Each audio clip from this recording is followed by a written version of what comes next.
This is VSiN, the sports betting network. This is the VSiN Morning Line on VSiN, the sports betting network.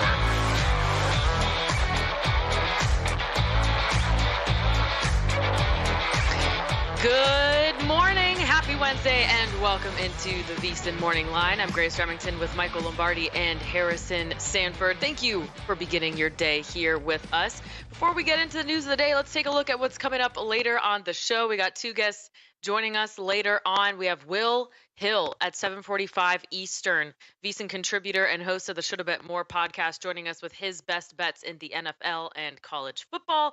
And then at 9:30 Eastern, turn your notifications on. Adam Burke, VSiN managing editor, is joining us with his college football week 4 betting breakdown. Coming up in this hour, we're going to take a look at how bad is bad in the NFL. Michael Lombardi's got a new article, and it is a heater. We're going to break it down, all these moves with the Panthers. We're going to look at the college football week 4 betting market update. And of course, we're going to get to Will Hill with his best bets. But let's start this hour, guys, with an NFL week 3 market update. Because I don't know about you, this feels like the quickest some of these lines have moved, at least compared to last year. I mean, you got to be quick jumping on these.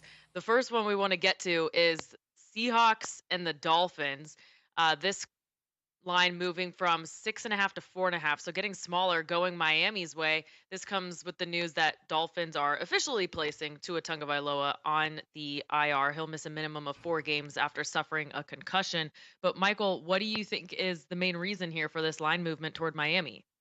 Well, we know Seattle has pushed in both games, right? I mean, Seattle pushed against Denver in the opener at home, and then they go back and they struggle to beat New England, but they push in that game. So this is, to me, a little bit of Skylar Thompson when he did play in a playoff game in Buffalo. Remember, he played the wild card game, and Miami was able to run the football effectively. They played well in the game. They scored some points. Their defense just couldn't stop Josh Allen and the Buffalo offense. So I think it's a little bit of, can Seattle play good enough run defense? Can they slow down Miami? They're not going to ask Skylar Thompson to carry the game. And then how good is Seattle on offense? I mean, we saw last week they got the ball to DK Metcalf on a blown coverage. They made a few plays. Geno Smith has played really well. But to me, I think the point line, the overreaction to Tua not playing, Harrison, created the line to go up. And I see now there's been an adjustment. I think, to me, 4.5 is a good number. If you want Miami, I would suspect by Sunday this could be 4 or 3.5. It's going to go towards Miami because I think these two teams are even. And with the skill player they have in Miami, Skylar Thompson only has to hit 2 or 3 passes, and all of a sudden, here we go. Yeah, and as it pertains to that passing game, we have seen some improvement, it would seem, for the Seattle Seahawks. As of right now, only allowing 257 net passing yards. But this is the frustrating thing for bettors, and this is why you always have to have a modicum of patience this time of year.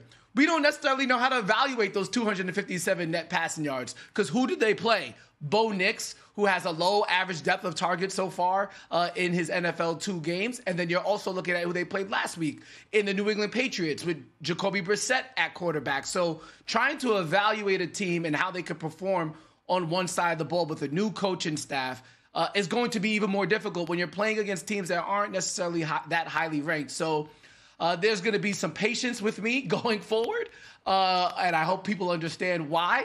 We need more data points to really validate that. But as your point, Michael, about that rushing defense, and I think that is why maybe people are coming in and respecting the Miami Dolphins as well, because even though Ramondre Stevenson had a hard time this past weekend against the Seattle Seahawks, Antonio Gibson still had some explosive plays against them, 96 yards on 11 carries. So it's not out the realm of possibility that Devon Achane chews him up on the ground, Michael. Yeah, no, he can. And, I mean, look, the other thing is Skylar Thompson, when he did have to play, he threw for 220 yards against the Buffalo defense. Remember, that game was 34-31. Now, you know, maybe Miami couldn't have run the football as effectively. They did late in the season in Buffalo, but then in this playoff game, they didn't. But Skylar Thompson obviously had way too many incompletions. He ends up the game 18 for 45. So, but he's played in a big game. So he goes to Buffalo. It's a closer game than anybody expected. I think Miami was a 7-point dog in this game. Nobody expected him to play well. Tyreek Hill didn't make that one explosive play as long as pass was 19 yards. But I think with more seasoning and more time, I think there's no question that if you like Miami, you better grab this number now, because I think the professional bettors are going to see it as an opportunity, and we're not sure how good Seattle really is overall. When I do my power rankings, I had this as about a 3-point game when you look at it over the surface, and I think it's a lot closer than this 5.5 that's out there, Grace. Yeah, I'm looking at the betting splits now. Looks like the tickets are split right down the middle. 52% on Seattle, just a touch more money on Seattle. I think though, guys, I don't know if it's related to the quarterback. I think Seattle is just a little bit inflated, kind of like what both of you were saying. They pushed against inferior teams, but they did have to earn those 2 wins, really. And then Devon Achane, what is his injury status? He'll probably go, but is that injury gonna tweak him a little bit, because he's important coming out of the backfield. Let's take a look at the Steelers and Chargers. This spread also getting shorter, opening at 2.5 in favor of the Steelers. It is now 1.5 as the Steelers are preparing to start Justin Fields for a 3rd week in a row. He starts them off 2-0. Michael, do you think this line movement's related to Fields? No, I think this line movement is related to the fact that, both these teams, let's put things in perspective. I think it's the Chargers. Who have they really beaten? If you go back and watch the Raider game, the Raiders played well. They just made a couple really big-time mistakes in that game. I don't want to say play well. The Raiders actually outplayed them. They gave up 2 long runs to J.K. Dobbins, and then you go and beat a bad Carolina team. I don't know how much you count that towards. I think the Steelers have just been very efficient. They win a game scoring 18 points. They win a game scoring 13 points. This is a game you've been on the under all week long, Grace, and this is an underplay. I think both teams want to run the ball, reduce the clock. Here's where I'm concerned if you're betting the Chargers. We really don't know. We know Herbert's MRI came back negative. Great. How much movement does he have? Can he avoid the rush? We got Big Joe Alt over there at right tackle, rookie, first-round pick of the Chargers. Welcome to the NFL. Mr. T.J. Watt's going to be over there this week. So you're going to have to handle that, and they're going to have to give him some help. And I think, to me, Greg Roman, again, coordinator battle. Greg Roman has practiced and played a lot against this Steeler defense when he was with Baltimore. They've been able to run the ball against the Steelers when he was in Baltimore. I understand it's with a running quarterback in Lamar Jackson, but they do know how to run the football and how to attack Pittsburgh's defense. So I think partly because of Harbaugh, because of the Harbaughs understanding Pittsburgh so well, I think you see that line. But I'm a little concerned, Harrison, about whether Herbert can get through the game and stay healthy and be there in the 4th quarter. Because here's what we do know. The game's going to be ugly. The game's going to be 1 score into the 4th quarter. Yeah, and as it pertains to Herbert, you pointed out T.J. Watt could definitely be a blanket on him. 14 quarterback hits, 9 tackles for loss, and 4 sacks so far this season. He's been a menace, and he's definitely worth placing some type of ticket for Defensive Player of the Year. But I worry, and I'm curious here, Michael, as much as Coach Harbaugh wants to run the ball with the Chargers, this would seem to be a game where you would hope, or many teams are probably going to hope, can they get the Steelers out of that run-first game script?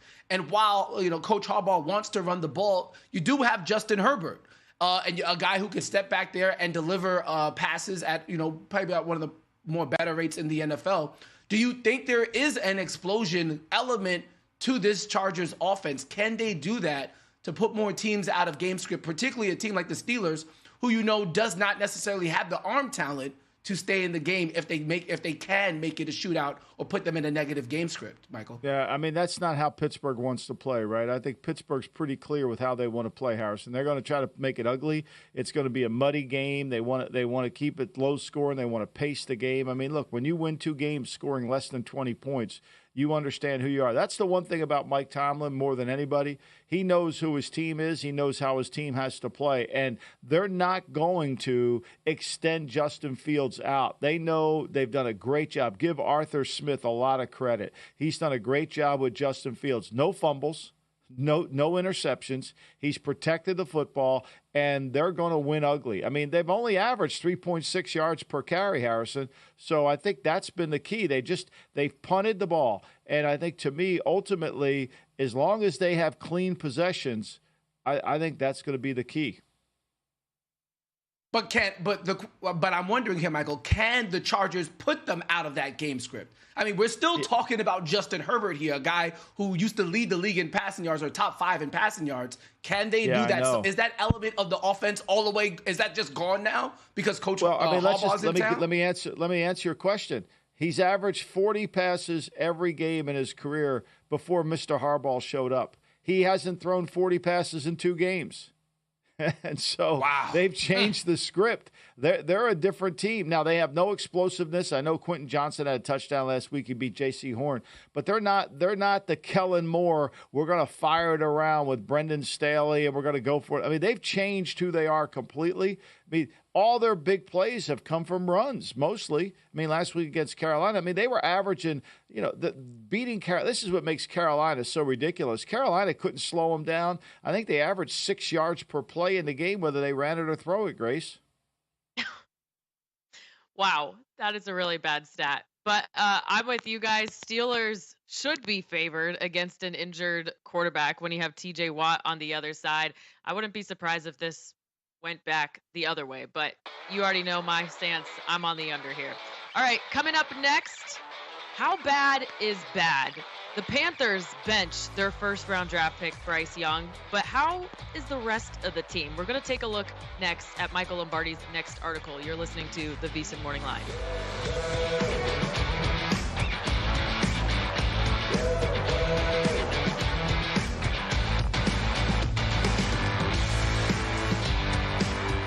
Time. There's nothing more valuable. It's what drives everyone to make the most of every moment. We celebrate living large in the now. In a city where time disappears, we create experiences that electrify the soul and memories that will last forever. We go big, we go all night, and here, everyone is invited. So get loose and get loud. This is Circa.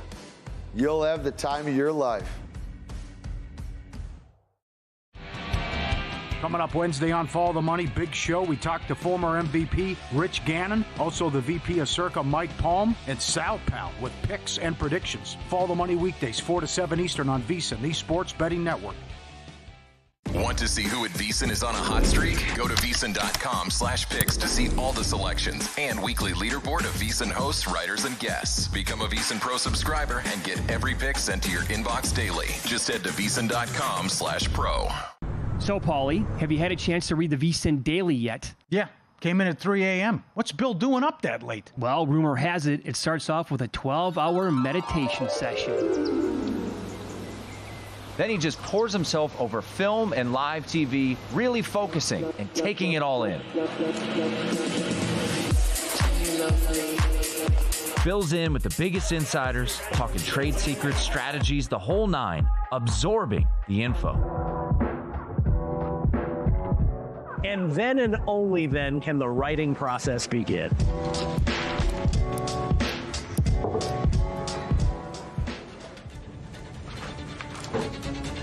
In Las Vegas, Bill's late night becomes your early morning. Wake up to the very latest betting insights in your inbox with the VSiN Daily. Sign up for free at vsin.com/newsletter.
You're watching the VSiN Morning Line right here on VSiN, the Sports Betting Network.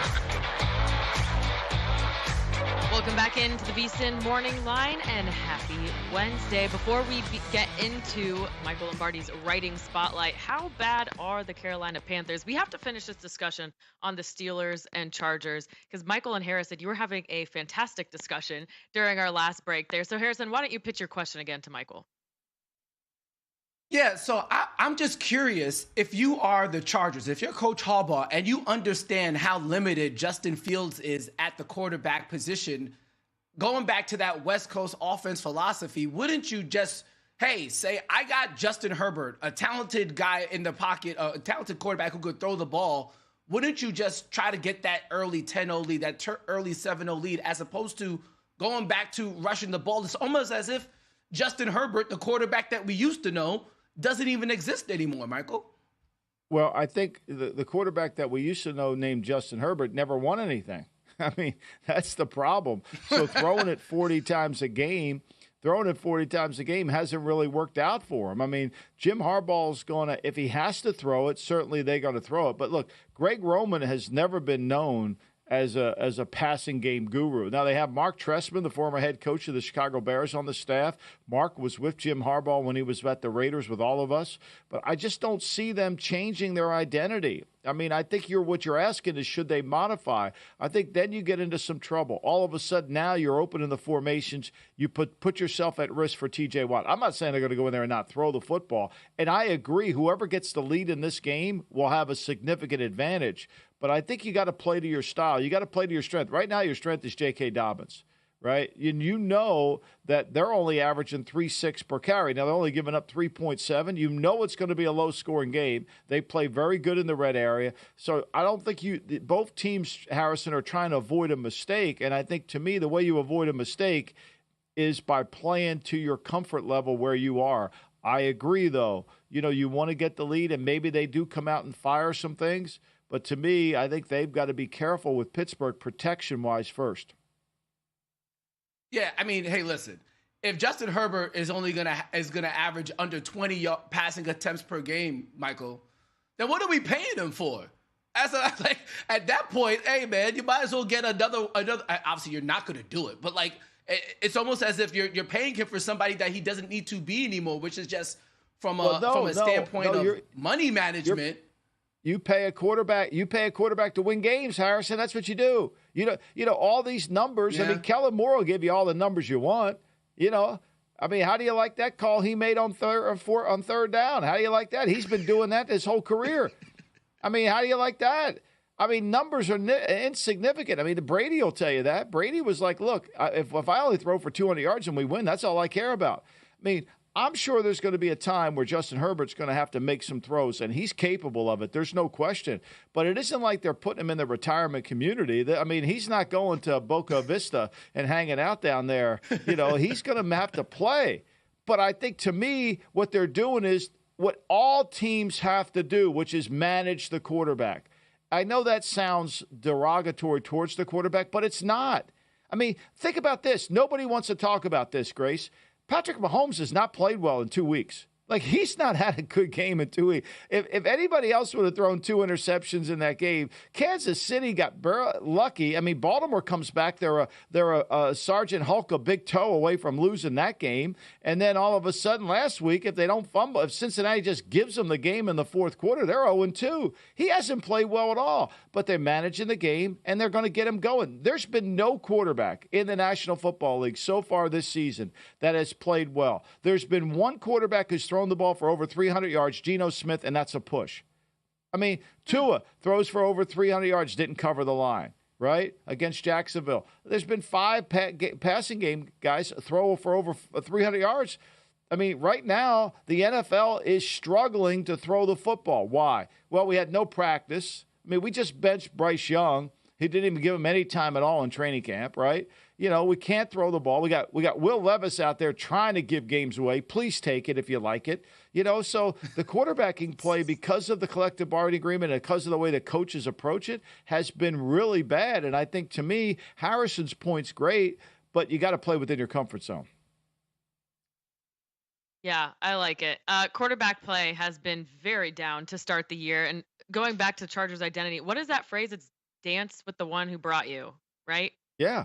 You got to. Well, you got to know who you are. Look. I keep saying this when I give talks out to people. After I wrote Gridiron Genius, I've been fortunate enough to give a lot of presentations on how to build winning cultures. And the number one winning culture is you have to ask yourself, as a leader for culture, is who are we?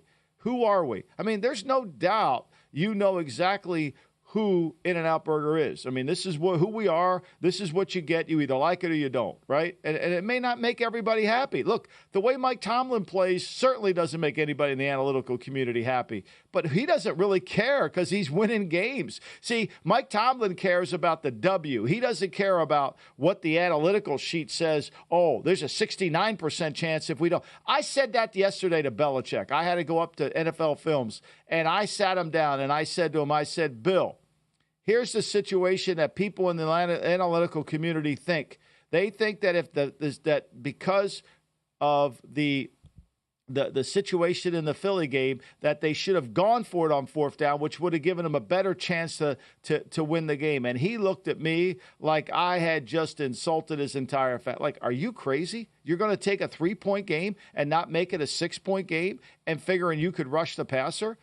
See, nobody wants to talk about, nobody even lays out what the probability is. Like, what is the probability of that? Where did that data come from? It's like Pro Football Focus. They hide behind some wall that we don't even know. Well, Pro Football Focus says they're a top 3 line. Well, who graded it? Who's the guy that graded that Pro Football Focus? I bring him out of the cover. He could be in his basement in Des Moines eating meatloaf. I have no idea. He doesn't know anything about football. I mean, it's ridiculous. And we quote that. So to me, I think one of the Steelers know who they are. The Chargers know who they are. It's going to be a close game. That's why the book doesn't want to give you anything. I'm done ranting, Harrison. You can go on. No, so that was a quality rant, my friend. So yes, the Steelers and Chargers game, because those two teams are definitely run first now, apparently, especially the Chargers. Maybe you're looking towards that under, but even going back to your point, Michael, of offenses and quarterbacks just not playing at a high level in general, and speaking for the people there who are bold enough to keep on taking the overs, at what point are we going to start to see and plus take advantage of these props or these totals out there that are on the marketplace? Because as we all know, people like to bet the overs. At what point will we see these teams kind of turning it around? How many weeks of evidence, how many weeks before offense really hits a stride? 4 weeks, Michael? 6 weeks? I think it's 4 weeks, Harrison. Actually take the data I think it's... Okay. So first of all, the National Football League is averaging 21.4 points per game. You got to go back to 2006 when they averaged 20.6 points per game to find a total that low. 2006. So we're off to a bad start in terms of offense. We can't throw the ball in the end zone. I mean, the red zones, we talked about it all week long. There's 5 games where teams were horrendous in the red zone, including Washington, who won. They were 0 for 6 in the red zone. So why is that? Everything is cause and effect, right? The reason teams are so bad in the red zone is because you don't practice physicality. Jacksonville's got no toughness. They won't run the ball. So when they get the ball down the red area, they're trying to finesse their way in. You got to punch somebody in the mouth. This is a violent sport, right? This is a physical confrontation on every single play. And if you don't really practice it, it's hard. So that's why red zone's down. And, we have coaches that are being stupid. They won't play their guys in the preseason, so they're not ready to play. Andy Reid's played his guys. Thank God he did, because Mahomes isn't playing good enough. Mahomes is nowhere near the quarterback he was after 2 weeks that he typically will be. He's made mistakes. He's missed receivers. They're not explosive. Oh, yeah, he hits Worthy for a touchdown. But look at all the other plays. Cincinnati had every opportunity to beat him in that game, and they just laid the ball on the field. I was going to say at some point during the show, I think now is the time to bet against the Chiefs, because they'll figure it out later in the season, just like they did last year. Michael, we have about a minute left in this block, so we'll get to the Panthers in the next one. But you keep talking about preseason and players sitting out. Would it be better to just eliminate preseason, maybe make training camp a bit more physical, have more of these joint practices? They're going to eliminate preseason. The commissioner hates preseason. He's going to eliminate it. You're going to get an 18th game. There's no question about it. Whether the union kicks and screams, you're going to get an 18th game, and you're going to have 2 preseason games. It's really not about the games. It's about the coaches' mentality. Everybody's scared about injuries. The Rams don't want to play anybody in the preseason. They're scared about injuries. What's happened to the Rams? They have no team. Kupp, Nakua, their whole offensive line. Maybe if they played some in the preseason. Look, football's a game like boxing. If you don't spar before a boxing match, you think a boxer's going to win? Valid point there, Michael.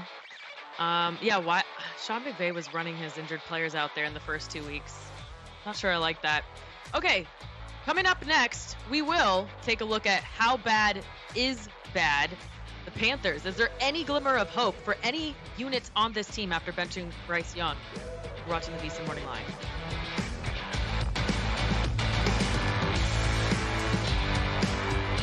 VSiN's got you covered for the start of the season with our football special. For $175, you'll get access to everything VSiN has to offer. With VSiN Pro, you'll receive daily picks straight to your inbox, detailed analysis on every game, and exclusive data like our betting splits to help you become a sharper bettor. Get all of this for just $175 through the Super Bowl. Or try a monthly subscription and get your first 30 days for only $9.99. Don't miss out on this offer. Sign up now at VSiN.com/subscribe. Don't wait until fall to start betting the NFL. Get a jump start now with the VSiN NFL Betting Guide and get prepared for this NFL season like never before. The guide has in-depth breakdowns for all 32 teams, best bets from our VSiN experts, playoff predictions, award market previews, and more. The guide is out now, and the only way to get it is to be a VSiN Pro subscriber. Head to VSiN.com/pro to sign up and join the Sports Betting Network.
You're watching the VSiN Morning Line right here on VSiN, the Sports Betting Network.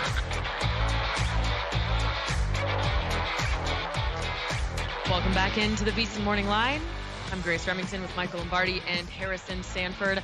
How bad is bad? We all know the Panthers rank dead last in just about every metric possible. They're last in every power rating possible. And now they have essentially fired their first-round draft pick quarterback 2 games into the season, going back to the Red Rifle, Andy Dalton.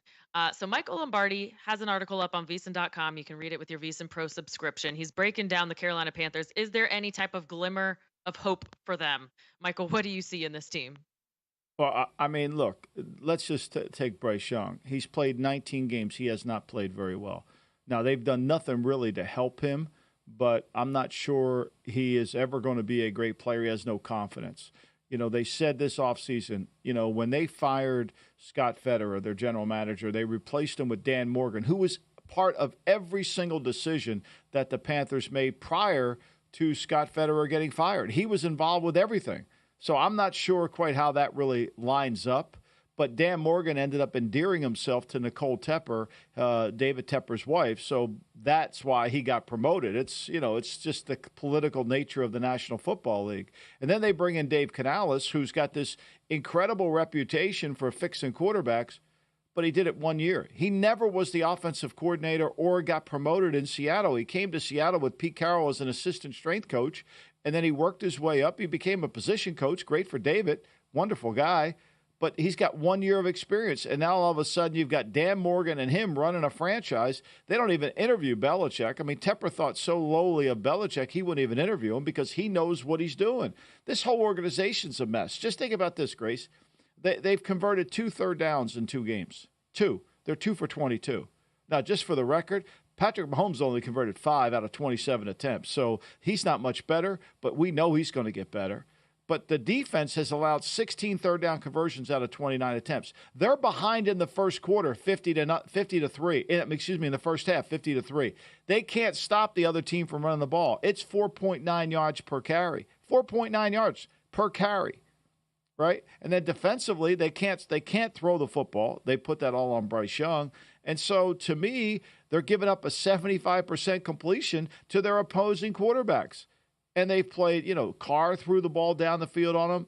It's been a joke. They're a bad franchise. They're a bad team. You could have bought a ticket at StubHub for $1.33 last week, and it's going to go down. You probably are going to get a bad ticket for a penny. It's bad. It's a poorly run organization. They don't know what they're doing. And, look, they've had Baker Mayfield there. They got rid of him. They had Sam Darnold there. They got rid of him. You know, now he's on his 4th coach. Gave him a 6-year contract. Why? I don't know. Because you're hiring a coach with no experience. Like everything he does, David Tepper, is the wrong decision. He should be like George from Seinfeld. He should do the opposite. Yeah, when you look at what the Panthers gave up specifically to draft Bryce Young, it's basically 5 players now that Chicago has, including Caleb. Well, yeah, Caleb Williams obviously came from the traded number 1 overall pick.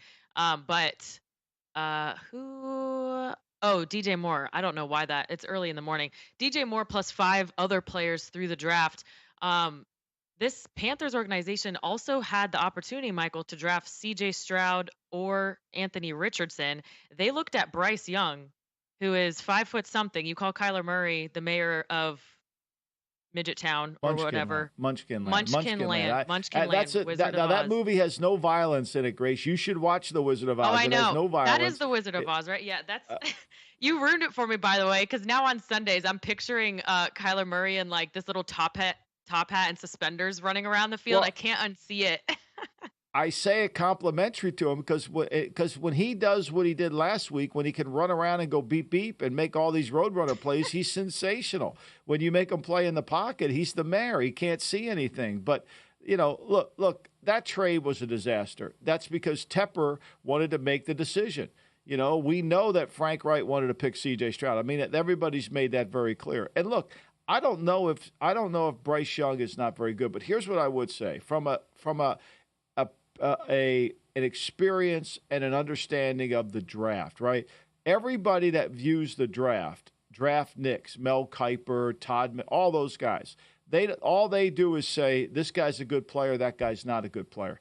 But if you are really running a draft in the right way and building a team the right way, you have a grading system. You have a grading system. And from that grading system, you have criteria that must be matched on every single position in the league. Okay, and so then based on that criteria, there's size and speed that goes into that criteria. I worked for Al Davis. That's who we were. He would have never taken a 5'10" quarterback. He would have never taken a defensive back that ran 4.45 because he wants defensive back that runs 4.35. So there's all criteria. So when you take an undersized player who is an exception, who was very good in college, I thought he was outstanding, but he's 5'10". You take him, you know you're going against the grain. You're going into Doug Flutie. It's not Kyler Murray, because Kyler Murray was a guy that could run around, and he had incredible foot quickness, and he had incredible acceleration. To me, it's a whole other set of problems. And so when you don't have a professional in the room to say, hey, Mr. Tepper, just so you know, why don't we go to the blackboard and put up every 5'10" quarterback who's tried to make it in the National Football League, and let's see how that worked out. Let's just see how that worked out. Doug Flutie being the first one. Heisman Trophy winner. He couldn't play in the league. So to me, that's the issue. And I think as long as you have somebody who has no idea what he's doing running the team, it's going to be a problem. Now, what makes it interesting, Grace, is the fact that they put Andy Dalton in, and all of a sudden the line moved from 7 against the Raiders down to 5. I mean, Andy Dalton's worth 2 points toward the line. Has anybody watched Andy Dalton play? You know, I call Andy Dalton a 20-20 quarterback because he'll move the ball from 120 to the next 20, then he's going to turn it over. Then he's going to turn it over. We've all seen the Red Rifle do this before. And then nobody wants to talk about how bad they are on defense. I mean, they have no playmakers on defense. J.C. Horn gets beat regularly for a touchdown. They've gave away all their defensive players. Shaq Thompson's older. They paid Jadeveon Clowney a lot of money, but that was the worst thing to do because nobody wants to pay Clowney money after he had a great year because now he's got his money. So to me, they're just so poorly run. They're going to be a team that you can continue to bet on because this move isn't going to make them any better. Okay, so the one thing I will hit on in regards to the spread, the line movement with this quarterback change, the only players, we've talked about this before, who really have enough power to move a point spread are quarterbacks. And, you know, the elite of the elite are worth 4 points. Like Pat Mahomes typically is worth 4 points. I'm looking at this rating system now of the quarterbacks in the league through 2 weeks. Josh Allen is worth 3.3 points to the spread. You scroll all the way down. And by the way, there's only 10 quarterbacks who are in the positive. You scroll all the way down. Bryce Young is worth negative 4.3 points to the spread. So this line moving the Panthers' way isn't really about Andy Dalton giving the team points here. It's about the team getting that much better without Bryce Young. So that's what the line movement was all about there. But going back, I get that. Yeah, go ahead. I get that. I get that, and I think to me there's validity in that. I think to me there is. I mean, every quarterback. I mean, look, what's Trevor Lawrence on that list? Let me see. Because now he's playing in Buffalo this week. You know, that line is at. You know, that line's he at ranks 5. 19th. That's a little high for him based on he hasn't beaten a good team. I think he hasn't won a game in 8 games. You know, and I'm a Trevor Lawrence fan. 7. Yeah, he lost 7 in a row. I mean, I love Jacksonville this week again. I think I'm going to be an idiot for saying that, but I think to me at 5 is way too many points against Buffalo, who I'm not sure is very good anyway. But to me, I agree with the whole notion about the quarterback value to the team, but I do think there's sometimes when there's the quarterback change, the variance goes too far in one direction. Like Malik Willis this week. I know we're getting off topic here, but Malik Willis against Tennessee this week, A, Tennessee knows who Malik Willis is, and B, Matt LaFleur can't run that game plan he ran against Indy against Tennessee because he's already declared how he wants to play. So now he's got to change it. I don't know if he has another way to change that. So I get your point on the quarterbacks completely. You're completely right.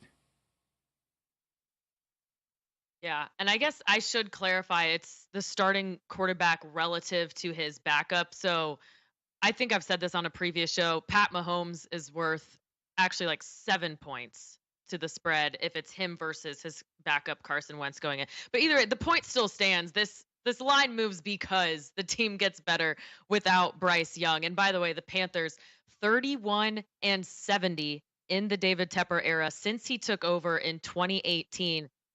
I'm starting to think, Michael, this may be a Carolina problem because that is the worst record in the NFL over that span. All right, coming up next, we are going to get into a little college football. Lots of ranked on ranked matchups this week. We're going to give you a preview with a little betting workshop. You're watching the VSiN Morning Line.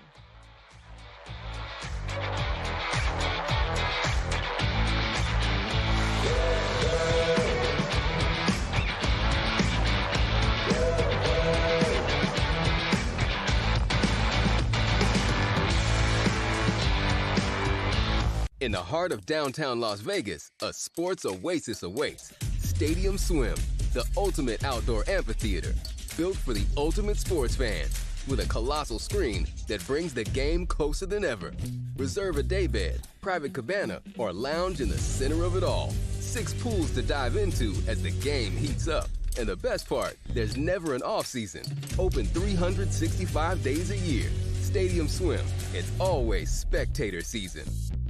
Looking for the ultimate sports betting podcasts? VSiN has got you covered. With a wide range of podcasts covering every major sport, we're here to help you make smarter bets every season. The Baseball Betting Show with Greg Peterson gives you daily insights into finding value on each day's MLB card. And check out Long Shots, where we deep dive into the world of golf betting, providing you with expert insights to help you bet every tournament. Find all of these podcasts and more at VSiN.com/podcasts or your favorite podcast platform.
You're watching the VSiN Morning Line right here on VSiN, the Sports Betting Network. Welcome back into the VSiN Morning Line as we get you ready for college football week 4. It is time to welcome our next guest to the show on the Progressive Guest Line, Will Hill, VSiN contributor and host of the Shoulda Bet More podcast and Fox Sports Bear Bets podcast. Will, thanks for being here. It's great to see you again. Let's start with USC Michigan, one of the biggest games of the week here, and a 14-point swing from the summer look ahead line to where we stand now with the Trojans a 5.5-point favorite. What do you think about this market movement, and how are you capping the game? Yeah, it's look, it's one of those things where you don't want to overreact, but you have to react, and you better react based on what you see. And Michigan just doesn't seem to have much of a passing game. Now, if you're going to make a case for Michigan in this game, you're going to say defense, you're going to say home field advantage, and you're getting some points here. It's not a bad case. I just can't buy it. I just don't think they have enough of a passing game. And say what you want about Lincoln Riley, he's he's made a lot of money, gotten a lot of accolades for somebody who hasn't really built a championship level team, never has the defense, but he can generate points. He can scheme up offense. And I just think he's going to figure out a way to put up his, 24, 27 points on the scoreboard. And I just don't know if Michigan can keep up. Riley's almost like a modern day Spurrier, where it's all offense. He really hasn't had much of a defense, but this year they played pretty good defense. And I think with this game, you're going to know right away. If Michigan can run it early, the first drive, just punch them in the mouth and run for 4 or 5 yards a clip, they're going to be in this game. If they can't, it's going to get out of hand, and USC is going to win and cover. I like USC. I just don't think Michigan has the passing game to hang here. And if you look at Michigan's schedule, I know they don't post odds on will they make a bowl game, but I don't know. Michigan's no lock to make a bowl game, as crazy as that sounds. They already have one loss. If they lose this, which they're favored to do, it's 2. They have Ohio State. They have Oregon. And some of these teams like Indiana, Illinois, Michigan State are much better than expected. At Washington's not an easy game. I mean, you could easily be looking at a 7-5, 6-6 schedule if the ball bounces against them, maybe even worse. But yeah, I'm down on this Michigan team. I just don't think it's the same team without Harbaugh, without the offensive line, without McCarthy here. I like USC laying the points here. Yeah, I'm with you on this one. I don't see how Michigan stays close, especially with the inadequate quarterback level. And, I don't trust Lincoln Riley in these physical games, but I do think his team is better defensively this year and more physical. The Illinois-Nebraska game in Lincoln Friday night, it opened at 10. Now it moved down to 7.5. And a lot of people are on Illinois, you being one of them. Tell us why you like Illinois in this game. Yeah, fun games. A fun game here with both these teams ranked. Usually you wouldn't, think Illinois, Nebraska. It's been a while since you could say, hey, both these teams are ranked when they meet. Illinois, man, you read every preview this summer. Everyone was down on Illinois. Everyone liked they're under 5.5. They are much better than expected here. They have really improved, I think, up front on the offensive line. They've always been pretty stout on defense. And to me, this is just a low-scoring, rock fight kind of Big Ten West game here where, it's probably going to be 23-20, 2017, somebody where, Rule can be conservative at times too. I like the way Raiola has played. I don't know what the ridiculous stuff of him trying to pretend like he's Patrick Mahomes is.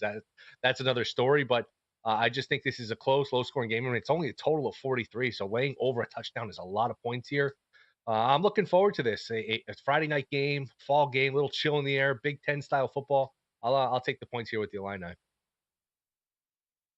Well, let's transition over to the NFL, where quarterback play has not been at a high level so far through 2 weeks of the season, and even worse if you consider the quarterback play of the rookie quarterbacks. Bo Nix at home taking on the Tampa Bay Buccaneers. They've actually gotten some points over the past, as we've seen the movement. How do you like this game against the Buccaneers?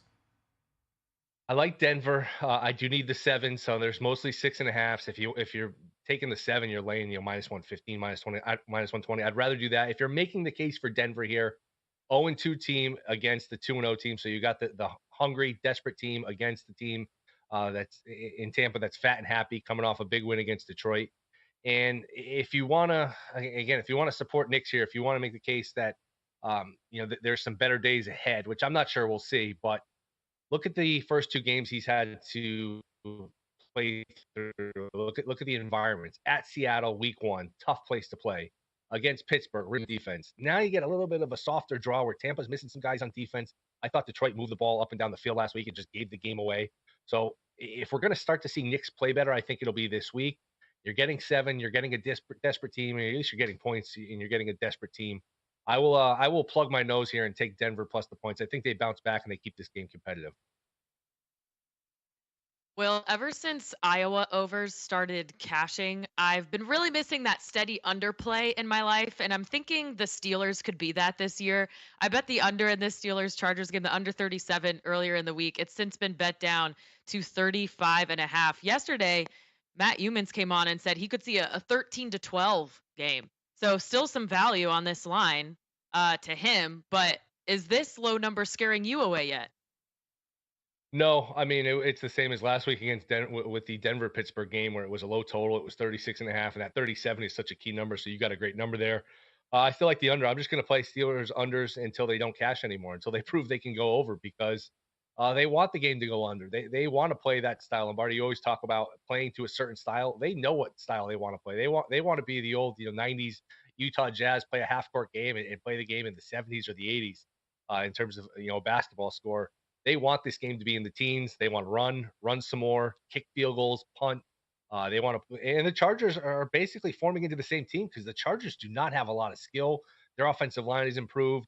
They've been a little bit better on defense. So I think both these teams going into this game think, hey, if we don't turn it over, we'll be in good shape. If we're 4th and 2 from midfield, we can afford to be conservative and punt and pin the other guys inside their own 10. And I think this will be a field position game, a low-scoring game, and I think 17 points probably wins this game. I said it last week with Pittsburgh, Denver. I'll say it again. I think this is a 17-13, 17-14. You start to get those field goals. You can get some of those weird scores where it's 16-14, something like that. To me, this is another under. I know you don't have it on your card, but there's been a huge reaction to the Philadelphia losing to Atlanta. They gave the game away, and now that line has moved. New Orleans is 2.5. Do you have an idea or a lean in this game at all?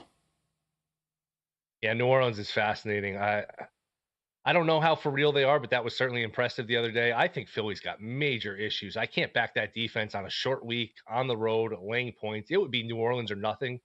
To me, actually, it is New Orleans minus 2.5. It would be New Orleans or nothing for me. I think this Philly defense has major issues in terms of, they look like Bijan Robinson could run for 8 yards a clip. I don't know why they got away from him the other night. Cousins had all day to throw. I think the Saints win the game. I'm not a fan of this Eagle team, and it's week 2, and all the top teams have shown flaws already. And maybe this is a year where there's a lot of parity and there are no great teams. But and I don't want to start just counting these teams off in week 2, week 3. But if you're talking about Philly as a major contender, I would have some concerns. I just don't know if you can win at a major level with that defense. And last year they weren't good defensively. Even 2 years ago when they went to the Super Bowl. It gets lost because they almost won it. But, I mean, the quarterbacks they played all year. I mean, it was Daniel Jones in the second round of the playoffs. It was eventually McCaffrey in the NFC title game because Purdy got knocked out. The regular season, they didn't play great quarterbacks. So I think that there's been this narrative that Philly is really good on defense for a couple of years, and I think it's a false narrative. So I would look towards New Orleans or nothing in this game. Well, let's look ahead to Thursday Night Football. At one point, the Jets had 15 straight losses against the New England Patriots. They were able to close out the 2023 season with breaking that streak. And now they take on the Patriots again. This time, their third game in 11 days rest. How do you think this one pans out? I just have a hard time laying points in this league with how crazy these games are. It would be Patriots or nothing. Again, you're at the 6.5 where we're close to game day here. Maybe you get a 7. It would be Patriots or nothing. I would lean towards the dog here. And I just think, look, you mentioned it, 3 games in 11 days, West Coast on Monday night last week against the 49ers, short week back to Tennessee, now another short week against the Patriots. And last week was a very misleading, very deceptive final score. And I know as somebody who had the Titans plus the 4, the Titans got a punt block. The Titans roughed the passer on 3rd and 15, which would have been 4th and 15. Levis gave points away in the red zone, which, look, that's part of doing business when you sign up for betting these bad quarterbacks. I understand that. But the Titans and the Jets basically played even in terms of yardage. So the Jets have not been that impressive. They're banged up on defense. It'd be Patriots or nothing just because of this spot here. By the way, guys, I couldn't believe this when I heard this. The Jets have only been favored once since the Patriots since 2002, and they haven't closed as a 7-point favorite since 1999. Crazy to see the changing of the guard in that division, but Will Hill, thanks so much for joining us. VSiN contributor. You can find him on the Shoulda Bet More podcast or Fox Sports Bear Bets podcast. Thanks, Will. All right. See you. Thanks for having me. And he is backing USC, Illinois, the Broncos, and Patriots while taking the under in the Steelers Chargers. All right, coming up next, we're resetting at the top of the show and playing a little stock up, stock down. Who are we buying? Who are we selling after this past football weekend? That's coming up next on the VSiN Morning Line.